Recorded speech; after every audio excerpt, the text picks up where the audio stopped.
Aloha YouTube. How is everybody doing today?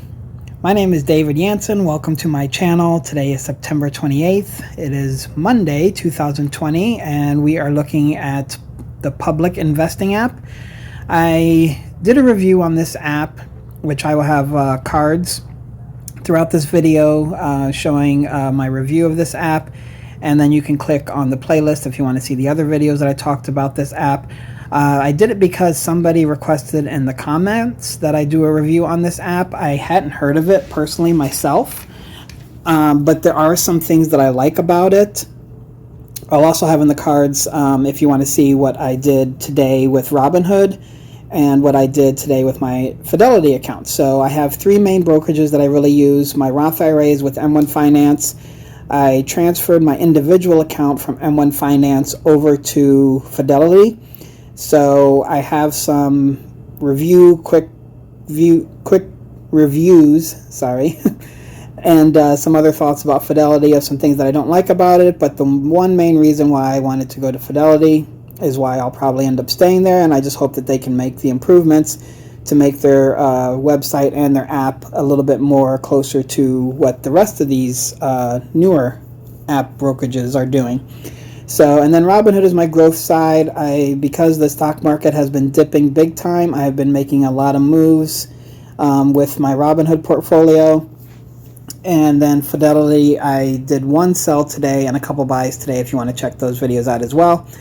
Please subscribe if you haven't already. Welcome to the channel. If you're brand new, please hit the subscribe button. If you have already subscribed and continue to follow the channel, please hit the like button, as it also helps support the channel, and share with your family and friends if you find the video informative at all. So like I mentioned in the other videos that I talked about with public, this is a mix of social media and a brokerage, which is kind of cool because you can see some other people's movements, some other people's thoughts on holdings and stuff. And these are, in my opinion, some of the stuff that I read previously, nothing that I've read today, but some of the stuff that I read previously are regular working class people. So your millionaires, your billionaires, and probably even your hundredaires, they're not using public investing app. They're not using M1 Finance or Robinhood. They might have small accounts with them just to try them out or to do a YouTube video, but they're not really interested in these smaller time brokerages.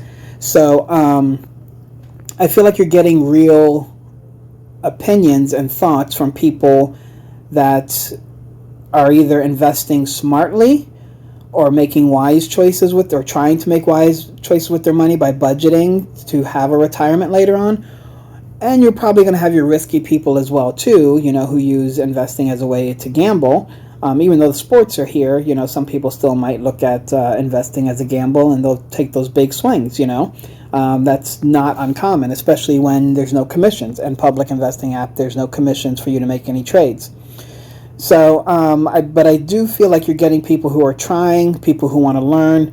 In this app, when you scroll and you look and you read through some of the things that some of these people are saying, I read some of what this person said right here, and I started to read Wilma right here.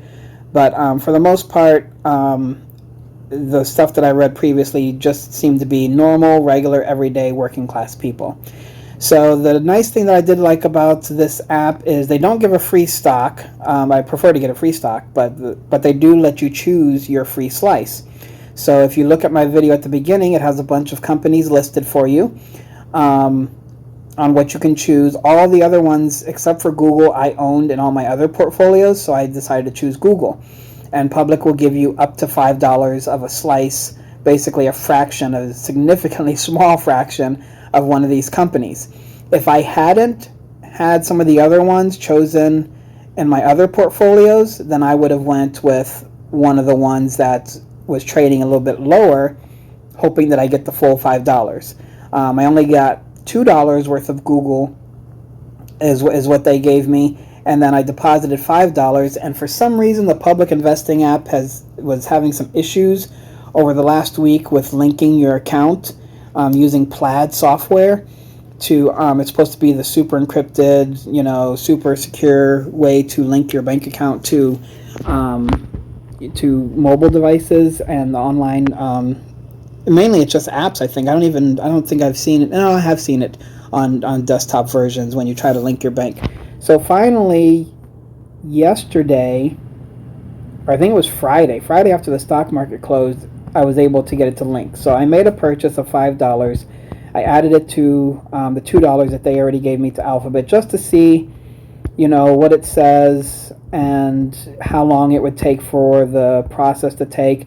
The money was there immediately. I guess just once they have your bank verified, they just automatically see that the money is there, like what Robinhood and Webull and some of the other apps do.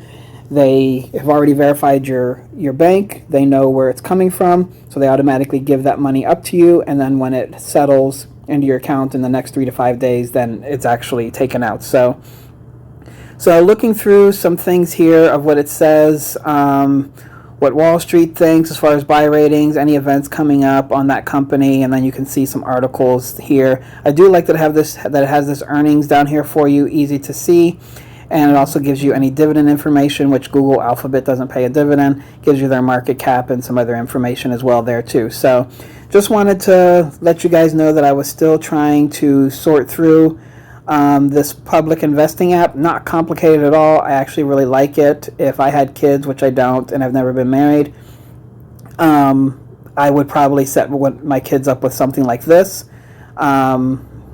as a custodial account, and then just so that they feel like they're a part of a community and they're not the only ones having to save their money and invest.